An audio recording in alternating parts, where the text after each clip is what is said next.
Hey guys, and welcome to a showdown featuring Consul of Rome, leading the forces of Nagarife up against Bob, aka B.O.B, and his Bretonnian hordes. It should be a really fun game, and we've got some pretty interesting builds as well to showcase today.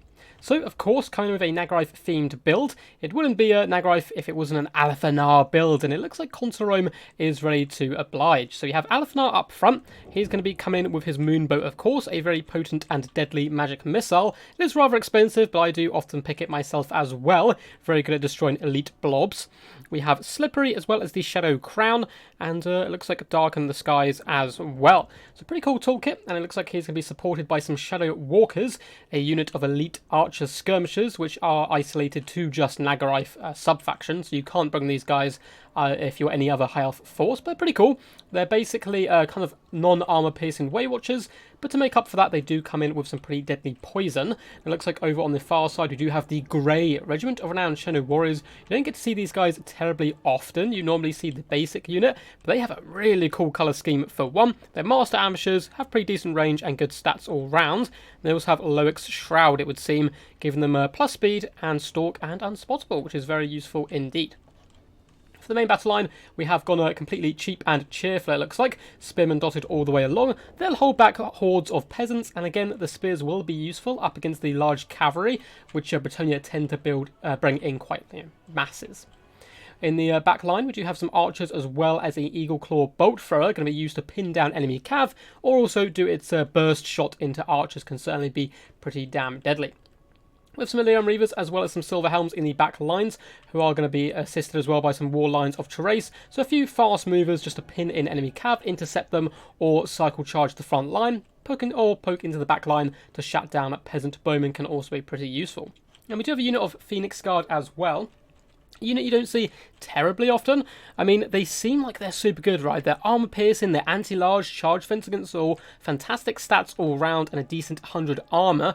But because they're elves, they do tend to get pushed over quite a lot, so even cavalry can cycle charge them down. However, if you can get them engaged in long combats, they can certainly pay for themselves. So we'll have to see how they do perform today. We also have a Mage of Shadows coming with Pendulum and Melkov's Mystifying Miasma. Now, for the forces here of Bretonnia, we do have a ton of peasant mobs dotted along the front line. Ultimate cheap and not very cheerful, unfortunately. They're here to absorb firepower for the most part.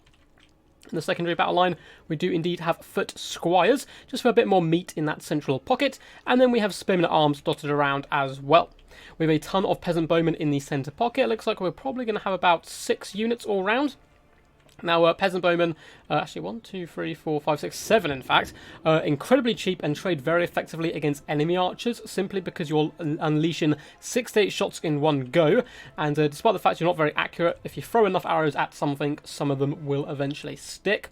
We also have more foot squires in the back lines. 1 unit of cavs, only the 1, which is very un-Bretonnia-like, but it's going to be the Companions of Quenelle, Regiment of Renowned Questing Knights. Can't get much more elite than that. They, of course, do have that lovely physical resistance, fire resistance, immune to psychology, all that good stuff. We do have a Damsel of Beasts coming with Amber Spear and Manticore Summon. And up in the skies, we have King Leoncoeur, the most French of all the characters in the game. Coming in with the Sword of Corone, the Lion Shield, which is a really fantastic ward save. We have Stand Your Ground, Foe Seeker, and all that good stuff. So without further ado, let's get the battle underway. So it looks like the skirmishers are going to be pushing up now, and as you can see, the bolt thrower is unleashing its shots into the peasant bowmen, which is certainly a good target. I want to take them offline as quickly as possible. Looks like Shadow Walkers are currently being forced off by peasant mobs and are falling back. They are going to unleash a salvo here into the peasants, doing some really lovely burst damage, followed up by that bolt thrower as well. Is certainly going to start chewing through these guys, and the peasant bowmen will start running for the hills. However, good thing for the peasants, they will probably, or bad for the peasants probably, but good for Bretonnia, is they'd probably return to the field and come in and still do some decent damages. They've taken a lot of HP damage, but they still have a relatively high model count, so their damage output will be the same. Nice play here with the Grey, whipping them round the side slightly to get a better position, and unleashing shot after shot into the bowmen. And because there's not that much cavalry coming in from the Bretonnia, the Elves can kind of do this at will. Not sure what Alathanar's been shooting at so far. Looks like we actually have a field trebuchet in the back, which I somehow missed, which is going to be firing some shots in, which is always a good idea to bring kind of one long-range artillery piece to put pressure on the High Elves, as artillery tends to do very good against them due to their tightly packed formations. More peasants do flee for the hills, but as you can see, they are coming back despite the fact that they are taking huge amounts of damage. And a Ferromanticore has been summoned. Ferromanticore almost certainly going to swoop down on that bolt thrower to completely shut it down for good. Peasant mobs taking a little bit of archer fire, but that is what they are designed for. They're designed to die, and that's just what they're going to do for the Sons of Bretonnia. And for now, up to 32 kills off the bat, firing into foot squires is certainly a pretty decent target for him. He'll be able to chew through them and make some of his value back as well. Each shot is killing several of these troops. Will certainly help out the front lines when the full engagement does start. Ferromanticore is swooping it in now, and as expected, aiming for that Eagle bolt thrower. Wanted to shut it down as quickly as possible. Looks like Athmar may have tried a shot on his Ferromanticore there and actually killed a load of his own troops. Shadow Walkers are unleashing shots now into the foot squires, but they are slowly dropping models. There's not many in a unit, 45, and the peasant bowmen will be able to drag them down. The Silver Helms have darted forwards, and they're going to strike at the heart of the peasantry here, ramming themselves into these bowmen. Looks like the king has returned, as well as the companions to deal with them. And the Silver Helms will be sacrificed here a little bit. At least they're shutting down the ranged corps for the most part. And it looks like more cavalry is streaming forward as well for the High Elves. And buying them time with that sacrifice is going to allow them to clear up the first line of engagement. The Grey slowly run out of ammunition, up to about, I don't know, they're still just over half. 33 kills isn't too shabby. Firing to the back of the foot squires have allowed the spearmen to certainly punch above their pay grade here.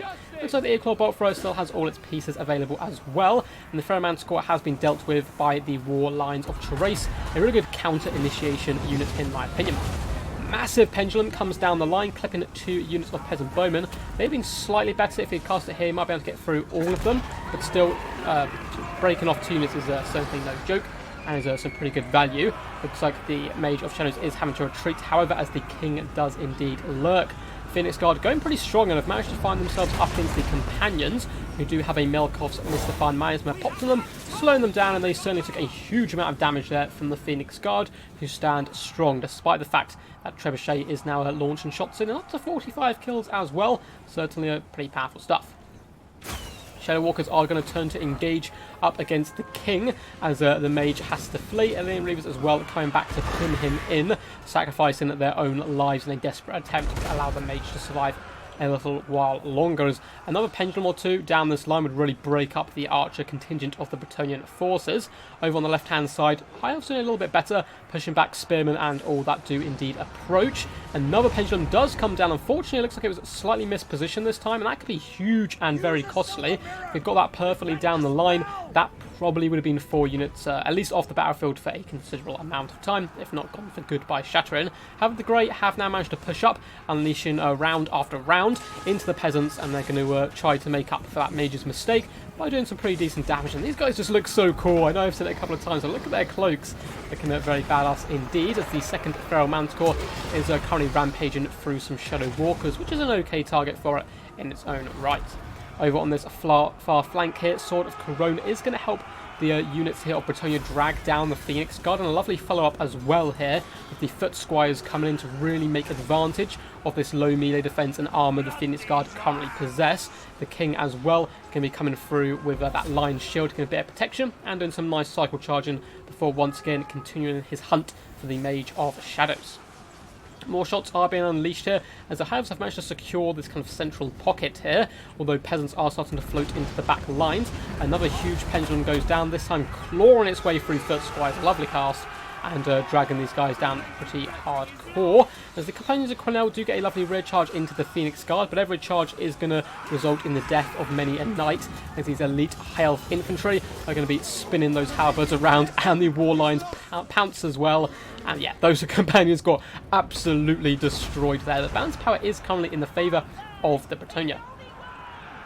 That is probably no doubt due to King Leon Leoncoeur being incredibly healthy as well, and kind of trotting away there from his enemies. The Archer Corps probably also turn and engage, but they don't have that much ammunition left, having used a lot of it up on top of Foot Squires and Peasant Bowmen and the like. And the problem for the High Elves here is the Peasant Bowmen are returning in droves as well. Still a ton of archers, and this field Trebuchet has gained a chevron up to 88 kills. And there's simply nothing on the High Elf build which can go over on pressure. We have some Illyrian Reavers, but they'll simply be caught up by the King, no doubt. So it looks like they are going to drive forward now, just as I say that, probably trying to hunt down the peasantry where possible, which is certainly a good idea. Field Trebuchet is getting a little bit low on ammunition as well, so it's probably best to wait it out at this point.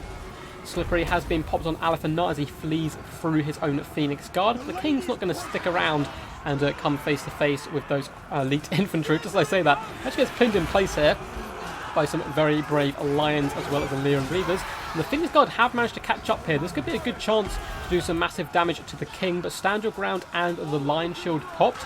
He's not going to be taking too much damage anytime soon. And even the Moonbow coming in won't do masses. And because all the High Elves have blobbed up here, that Trebuchet is going to have an absolute field day launching shots into this.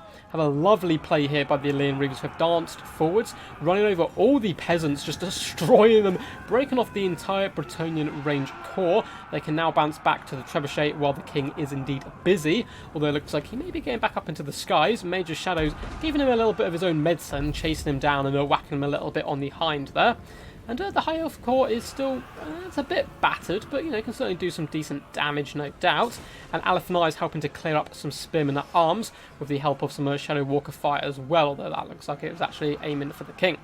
In the background, you can see the Field Trebuchet is finally shut down, used up most of its ammunition, though, and got some fantastic value. 103 kills on High Elves is pretty scary stuff, but it is now certainly going to be dealt with. Reavers should then be able to bounce around these archers and ensure that they fully shatter this time. So Sword of Crone has gone down, once again lowering the stats of all these troops in this big blob. And the King is just kind of single-handedly putting this game on his back at the moment. He's trying to finish off the mage where possible, but decides to get back up in the skies and do a little bit of cycle charging, which is often what you see these big flying lords do. Spin Arms are going to sacrifice their lives to allow him to get back up into the sky. Well, they just want to pop in whilst he still has that sword active. As you can see, it's a moving air effect, so it doesn't matter where you cast it, it's where the King currently stands, where those effects do come into play. Looks like we still have a few Phoenix Guard fighting here, if I can get in and see how many we actually have left. Looks like 26. 26 can still do decent damage to the King, and he's suffering quite a lot of damage here. However, some of the peasants have retaliated. The Leon Reavers have shut them down, just as I say that though. Mage of Shadows trying his best and coming back to the fray. A glorious amber spear coming in by that damsel, clawing apart so many elves with one shot there, coming down the side, up to 102 kills. She has certainly been busy.